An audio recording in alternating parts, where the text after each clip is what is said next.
reference to code enforcement, you know, the primary reason that I'm making code enforcement or taking code enforcement on, maybe at the county and state level, is because of two things. Number one, I think we all recognize the individual property owner's property rights. That's you know, a very important part of what we do in this government.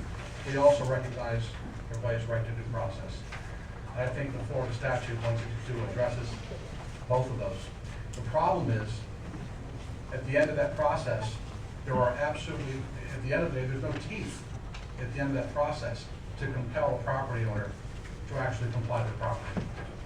So unless the local municipality is flush with cash and can go out and go to a judge and foreclose on a non-homesteaded piece of property, or find another means of getting compliance, it's not going to happen. To your point, the code inspectors aren't blind. They don't need glasses, okay? Frankly, they're overwhelmed, okay? And that's no excuse. It's taken us generations to get to this point, but we gotta start, you know, finding a different way to skin this cat. Code enforcement has got to be fixed. Skinny kitty. Well, I'm sorry? We're not gonna skinny kids, that was a figure of speech. Okay. Also, Barbara Jean, in reference to your comment about, I think you were referring to sex offenders. Am I correct? Abuse, children abuse, and Okay. every requirement that requires a distance between school, and that includes that. Lake Worth does have a higher number of offenders within its city limits. There is a conversation going on right now within the Palm Beach County League of Cities. They're trying to come to consensus to come up with a one standard for the entire county. Because what's happening is, you're absolutely right, Palm Beach County has 25-foot radius 2,500. that they use. 2,500 foot. And other municipalities like yourself, we have 1,000. So obviously, if folks are weaving and bobbing trying to find a place to go, they're going to go to a less stringent scenario. So there is a movement afoot at the countywide level to come up, to try to get everybody to come together and come up with one uniform standard that all municipalities can buy into, so we don't have people shopping, if you will, for a place to live. Okay? So I just want to comment on those 2 points. Thank you, Madam Mayor. Of course. Did you have a comment, Commissioner Russo? Couple things. Mr. Tim, you'll be happy to know I went out this week into our neighborhood with Jamie Brown to identify some of the issues you brought up, and we looked at quite a few other issues. Just so you know that, and we've discussed it up here, the CDGB money hasn't been spent since '08. The grant monies are for other districts. They cannot be used in our district. However, you've heard me say, what are we doing in our district?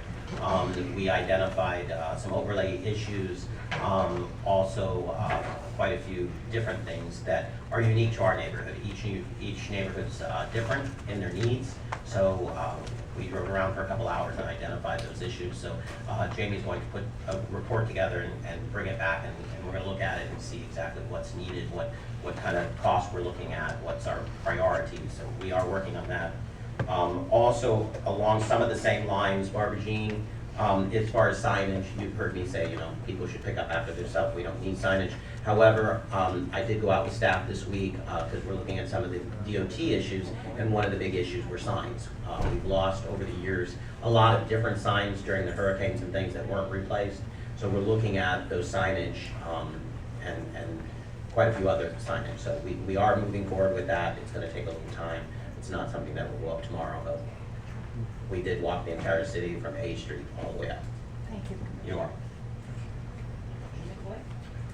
I think other folks who addressed a lot of the comments. I did have a little bit of a question,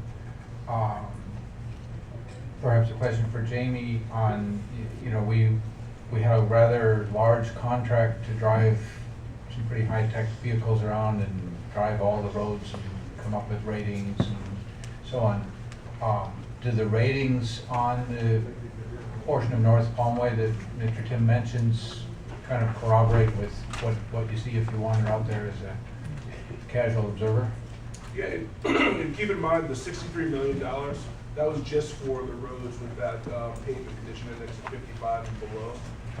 Everything else above that, such as Tom Way, they actually rated higher, so that falls in the maintenance category. If I could elaborate on that, 55 as the pavement condition index was a basically base issues. That we have to tear the road up to replace it.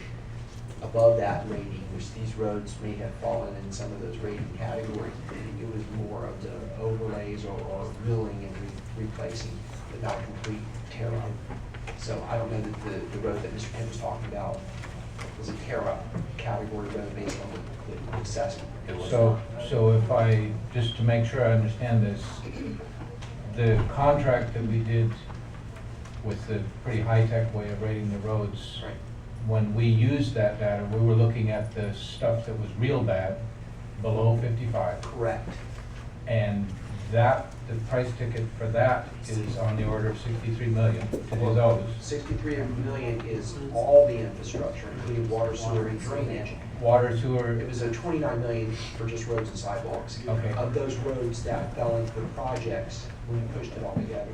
but just so I'm making sure we all, and I understand and everybody else is, the kinds of roads that Peter Tim was seeing as a concern, apparently, and maybe it's not just in all cases, but apparently in this case, that was in better condition than all the stuff that was in the 29 million. That's correct, as a minimal. So that- When we explained the projects, some of the roads that are being done in our project may include a water line that Right. includes a road that may be a little bit above 55, because you have to loop the water line, okay? So So- some of those instances in a project, but for the most part, the roads that were pushed into the master plan were 55 and below. Mr. Tim's road that he was talking about would have fallen on 55 and above. Which falls into our general maintenance, Which is, which falls into our general Correct. maintenance repair for road projects, which happen and that's every day, right? That's part of the discussion as we bring forward the next phase of discussion on the master plan, is getting at all these other issues, because it's going to generate a lot of discussion about It, it. it might be useful, just because I suspect I'm not the only one with a degree of confusion, and there's probably, for some other people, a little bit of alarm that you go out and you look at the road and you know, you're a regular person, you say, geez, that road doesn't look very good. I don't know whether it's a 55 or a 75 or a 25, but it doesn't look very good. And then we find out that, yes, we have a big project to spend 30 million, but it isn't gonna fix that unless I go out and put a leak in the water underneath it to get it on the map. The roads are very specifically being identified by road section and project, What- so that as we proceed, it'll be physically looked at on a map. People will Right. be able to see. No, I understand we've got a ton of data that people can look at, but what might be a helpful thing would be to take some of that data, go into your database and say, let's pull out a hunk of road, section of road that's a 10, a hunk that's a 30, a hunk that's a 50, a hunk 75, so people can sort of get an idea of what, just to calibrate up your eye, what we see out there, where is this likely to fall in this planning process as we think, because it's gonna be a pretty big expense. What I think is shocking, though, if I can clarify, is that when we discuss the $63 million worth of projects, we're talking about 50 years of neglect and areas that have seen absolutely no roads put in, absolutely no sidewalks, no fire hydrants to meet safety requirements. We're talking about that 55 plus that we're talking in rating structure, and those dollar amounts equate to bringing sections of our city up to 55. plain, normal decency code that almost every other municipality has. That's taking portions of our city and making them just dealable, that have never been dealable in 50 years. Now, when we look at what our maintenance is for our budgets, we don't build roads. Our maintenance department doesn't build roads. We repair roads for the most part. We have to come in and build it and bring in outside people to actually build the roadways. So the maintenance that we have a $500,000, $2 million, or whatever we have in our $500,000 in our maintenance account, that's for the guys to come out and fill the potholes and fix it and repair other things. We're not building new roadways with that $500,000 a year. That certainly isn't enough to build one roadway in it. We're just talking about the 55-point structure and below, I guess it would be, is getting them just to have what everybody else has.